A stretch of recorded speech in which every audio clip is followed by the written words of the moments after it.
what is it about you that, I mean, Ryan pointed this out actually to Tony, that you came back after the last time you guys lost a Friday night and pitched really well. I mean, what is it about you that allows you to come back and lift this team on a Saturday like that?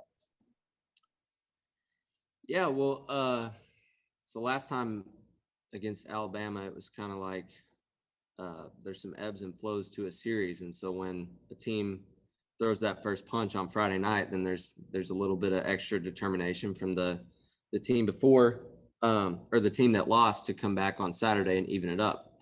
So it's a little bit of that, and then a little bit of being a leader on this team is kind of like, hey man, you got to even this up so we can see what it's all about on Sunday. And so I think it's just part of my personality is that I like to fight and give our team a chance to win. What do you feel like you had working for you today? And then you mentioned that fight. How good did it feel, or big did it feel to come out after they were able to get those runs and get another inning and get it closer to the bullpen? Yeah, so to be honest, as a pitcher, you don't always have your best stuff. And today I didn't even have my best stuff. So I was hitting my spots, mixing speeds as usual, but I wouldn't say that, my fastball had the most jump it's had all year. I've definitely had days where I've had better stuff and it hasn't gone nearly as well. So that's just kind of part of being a pitcher is you got to find ways to get outs, however you feel or however the ball's coming out that day. And so I was able to make enough pitches at certain times. And then they had a couple balls hit hard right at our fielders. So, that's a little bit of karma if you want, a little bit of the baseball magic. Treat me well today. So, and then overall we played a really clean game on defense, and that always helps. Yeah, well, I was gonna ask you about the stuff you had today too, but since I'll change it up since you just got asked that. This ballpark pretty well. You've pitched a lot in this park, and you know Evan pretty well too. When he hit that ball in the eighth, did you think he'd gotten enough to get it out? And what was kind of the scene in the dugout when y'all realized it did go out?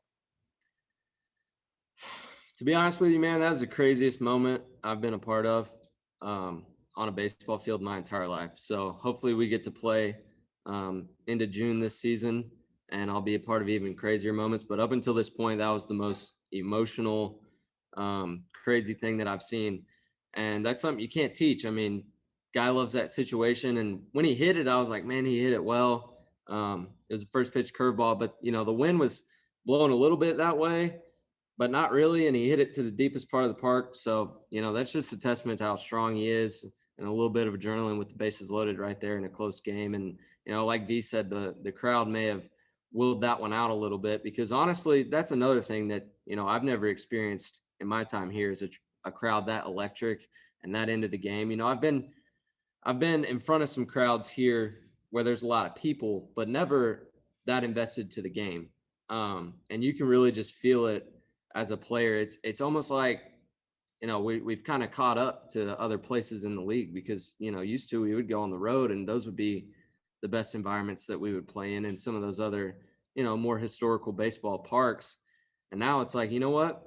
We got great fans too. And all we had to do was give them a reason to come. So, it's awesome to be a part of it. It makes you feel good, and it makes you really want to get back out here tomorrow. So I'm excited to see Blade Tidwell pitch, and excited to see Evan Russell hit again. And, who knows, tomorrow it may be somebody else, but, that's kind of part of this team is you never know who it's going to be, but somebody's going to get you. We'll go to Troy and then Mike. Well, you mentioned that being the most emotional moment. Can you explain why you think that and where that kind of stems from? Yeah, well, part of it's definitely the crowd. I mean, the game just gets more emotional when there's a lot of people invested into it, and it gets loud. And it was a roller coaster of a game. We had a 2-run lead, and credit that guy, hit the go-ahead homer, and then our guy was like, I can do that too. So Tennessee and Vanderbilt don't really like each other in any sport, but it's a top 3 matchup, and they've got a lot of talent and we've got a lot of talent. And it's kind of finding out, seeing who's really stacked up where. And so it's kind of a moment where you're like, you know what, we're here too. So we'll see how it goes tomorrow. Yeah. Will, do you think Evan Russell should have a statue at this point with these 3 homer games, especially maybe right out there next to the flagpoles? Shoot, that'd be a good looking statue. I don't know. he may put some other people to shame if we put a statue of Evan Russell. Some people might get jealous, but at least like a road or, a stop sign or something, Evan, we'll see how the rest of the season goes, but I don't think anybody's going to forget Evan Russell for a long time here. And, he's from Lexington, Tennessee, which when most people hear Lexington, they think of the University of Kentucky, but he's from a small town in Tennessee, just like myself. And for him to come here and put the stamp that he has in the moments that he has, it's unbelievable. And he's a great guy. So I couldn't be happier for him. And it really comes as no surprise. Wes, did you have one more?